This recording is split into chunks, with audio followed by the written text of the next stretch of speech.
Hare Krishna and good morning dear students. Students, today I am teaching you the 19th chapter of English grammar, that is homophones. ठीक है, अब हम सबसे पहले देखते हैं homophones क्या होते हैं. Homophones are words which sound the same but differ in spelling and meaning. Homophones वो words होते हैं जिनकी साउंड सेम होती है लेकिन वो उनकी स्पेलिंग और उनका मीनिंग डिफरेंट होता है, उन्हें होमोफोन्स बोला जाता है. ठीक है, इसका एग्जाम्पल देखेंगे. जैसे राइट और राइट, इसकी स्पेलिंग है RIGHT, इसकी स्पेलिंग है WRITE, राइट. ठीक है, अब आप देख रहे होंगे दोनों का प्रोनाउंसिएशन सेम है, मतलब दोनों की साउंड सेम है. ठीक है, इसको भी हम राइट बोल रहे हैं, इसको भी राइट बोल रहे हैं. यहाँ पर एक की साउंड द सेम या प्रोनाउंसिएशन उनका सेम है, उनकी एक जैसी साउंड निकल रही है ना दोनों की, बट इनकी स्पेलिंग और उनके मीनिंग दोनों के अलग अलग है. तो ये दोनों क्या हो गए, होमोफोन्स हो गए. ठीक है, ऐसे ही सेंट और सेंट, इस सेंट का मीनिंग होता है SENT का मीनिंग होता है भेजा, और इसका मीनिंग होता है खुशबू, सेंट. ठीक है, अब दोनों का प्रोनाउंसिएशन सेम है but they differ in spelling and meaning. इनकी दोनों की देखिए स्पेलिंग भी अलग अलग है और दोनों के मीनिंग भी अलग अलग है. तो ये वर्ड्स क्या हो गए, होमोफोन्स हो गए. ठीक है, समझ में आ गया आप लोगों को होमोफोन्स. अब हम इसकी प्रैक्टिस टाइम 19.1 करते हैं. Fill in the blanks with the correct words from brackets. आपको यहाँ पर कुछ सेंटेंसेस दिए गए हैं और उनके आगे ब्रैकेट में वर्ड्स दिए हुए हैं. अब हमको करेक्ट वर्ड को यहाँ पर फिल करना है. ठीक है, चलिए सबसे पहला सेंटेंस देखते हैं. My father loves to swim in the, मेरे पापा लव्स मीन्स पसंद करते हैं, टू स्विम तैरना, इन द कहाँ पर तैरना पसंद करते हैं, SEAC, सी मीन्स समुद्र होता है, और SEEC इसका मीनिंग होता है देखना. अब आप देख रहे होंगे दोनों का प्रोनाउंसिएशन सेम है, C और C है ना. कभी कभी आप कंफ्यूज हो जाते हैं ना कि कौन सी स्पेलिंग, लेकिन कभी आपको याद नहीं रहती है, कभी कभी है ना कि ऐसा कभी कभी मिस्टेक हो जाती है. ठीक है, अब हम देखेंगे यहाँ पर क्या वर्ड आना चाहिए. So my father loves to swim in the, कहाँ पर तैरना पसंद करेंगे वो, उसका आंसर क्या होगा, सी, समुद्र में. ये तो नहीं होगा ना इसका आंसर. इसका करेक्ट आंसर क्या होगा, SEAC. सो ये वाला वर्ड यहाँ पर लिखिएगा, वर्ड को यहाँ पर लिखना है आप लोगों को. ठीक है, second sentence, they have gone back to, वो वापस जा चुके हैं. गॉन बैक मीन्स वापस जा चुके हैं, टू. अब यहाँ पर देखेंगे THEIR देयर, देयर मीन्स उनके, और THERE देयर, इसका इस देयर का मीनिंग होता है वहां. ठीक है, ये दोनों होमोफोन्स हुए. सो इस देयर का मीनिंग उनका और इस देयर का मीनिंग हुआ वहां. तो अब हम यहाँ पर कौन सा देयर आएगा कि they have gone back to, उनके घर वापस जा चुके हैं, कि वहां घर वापस जा चुके हैं. कौन सा सही लग रहा है, उनके घर वापस जा चुके हैं. सो THEIR देयर, ये वाला आएगा ना. सो हम यहाँ पर इस वर्ड को लिखेंगे. ठीक है, थर्ड सेंटेंस देखते हैं. My mother is mending the dash in my trousers. My mother is mending the, मेरी मम्मी बना रही है, the dash in my trousers, मेरी ट्राउजर्स में उसको रिपेयर कर रही है. अब क्या चीज को रिपेयर करेंगी, यहाँ पर 2 वर्ड्स दिए हैं. कौन कौन से, होल, इसको भी होल, ये भी होल. इस होल का मीनिंग होता है पूरा और इस होल का मीनिंग होता है छेद.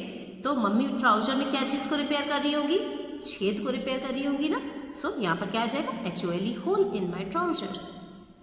ठीक है, नेक्स्ट सेंटेंस, अ डैश है 7 डेज. किसमें 7 डेज होते हैं, इस वीक का मीनिंग होता है कमजोर, और इस वीक का मीनिंग होता है सप्ताह, हफ्ता. सो कौन सा आएगा, ये वाला वीक आएगा यहाँ पर. अ वीक है 7 डेज. ठीक है, Ravi wants to dash a new pencil. अब रवि वॉन्ट्स टू, इस BYE, बाय का मतलब होता है बाय बाय करना, टाटा करना, एंड BUY, बाय का मीनिंग होता है खरीदना. तो यहाँ पर क्या आएगा, BUY, buy. So Ravi wants to buy a new pencil. ठीक है, सारे वर्ड्स यहाँ पर लिखिएगा आप लोग. Next exercise, choose the correct words from those given in brackets. अब इसमें क्या करना है, हमको करेक्ट वर्ड को टिक करना है. ठीक है, ये जो ब्रैकेट में दिए उनमें से करेक्ट वर्ड को टिक करना है. फर्स्ट सेंटेंस देखेंगे, द विंड ब्लू, और ब्लू, इस ब्लू का मीनिंग होता है बहना और इस ब्लू का मीनिंग होता है नीला. द विंड क्या आएगा, विंड के लिए ब्लू, बहती है, the dash kite up towards the sky, wind बहाती है द डैश काइट। अब कौन सी काइट, कैसी काइट को, ब्लू और ब्लू, कैसी काइट को, ब्लू काइट को अप टुवर्ड्स द स्काई, ऊपर स्काई में उड़ाती है। ब्लू काइट को हवा ऊपर स्काई में उड़ाती है। सो यहाँ पर फर्स्ट में कौन सा ब्लू आएगा, ये वाला ब्लू, विंड बहाती है या उड़ाती है the blue kite up towards the sky. ठीक है। Second sentence, the dash is shining. अब इस सन का मीनिंग सूरज और सन का मीनिंग होता है बेटा, तो क्या शाइन करेगा, sun is shining. Said Anu to her son, और सन, अनु ने उसके किसको कहा, बेटे को कहा। सो सन, ये वाला सन होगा यहाँ पर। ठीक है, इसको टिक कर दीजिएगा आप लोग, इसमें सिर्फ टिक करना है आप लोगों को। ठीक है। Third sentence, when I was in class, जब मैं क्लास, ONE 1, ये भी 1, इसका मीनिंग होता है एक, इसका मीनिंग होता है जीता। तो when I was in class 1, जब मैं क्लास 1 में था, आई डैश अ प्राइज, मैंने एक प्राइज जीता था। So I won a prize, ये वॉन आएगा यहाँ पर। ठीक है। In Goa, fourth sentence, in Goa I could see और sea, I could see the sea from my hotel. Goa में मैं देख सकता हूँ, सी, इसका मीनिंग सी, देखना, और इस सी का मीनिंग समुद्र। मैं देख सकता हूँ किसको, समुद्र को, फ्रॉम माई होटल, मेरे होटल में से समुद्र को देख सकता हूँ। तो यहाँ पर ये वाला सी आएगा। ठीक है। तो आपको इस एक्सरसाइज में क्या लग रहा है कि इसमें क्या आपको समझ में आना चाहिए कि आपको इस सेंटेंस का पूरा मीनिंग आप देखेंगे, फिर आपको समझ में आएगा कि हमको किस वर्ड पे टिक करना है ना। जब आप पूरा, आपको मीनिंग एक बार ट्रांसलेट करके देखना पड़ेगा, उसके बाद आप ये समझ पाएंगे कि आपको करेक्ट किस वर्ड, कहाँ पर कौन सा वर्ड आएगा।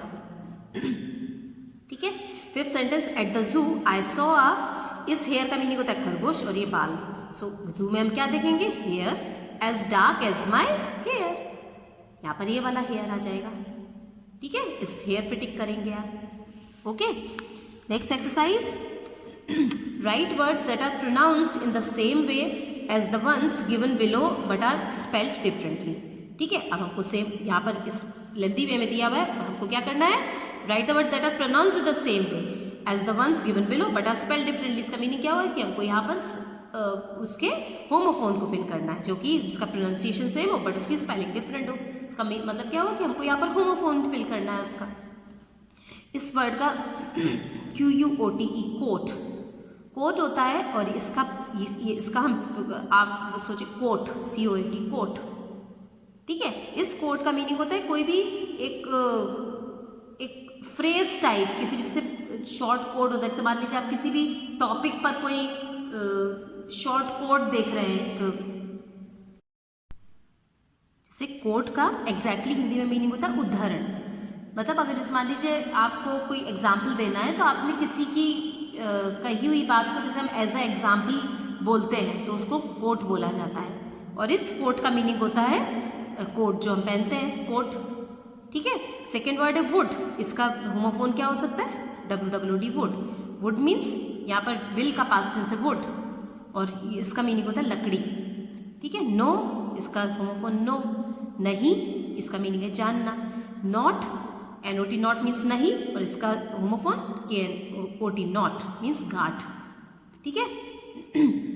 आई मीन्स आँख, एंड आई ये लिख सकते हैं हम यहाँ पर, मीन्स मैं। रेज मीन्स उठाना, एंड रेज, इसका रेज मीन्स किरण। बेयर मीन्स बर्दाश्त करना, एंड इस बेयर का मीनिंग होता है भालू।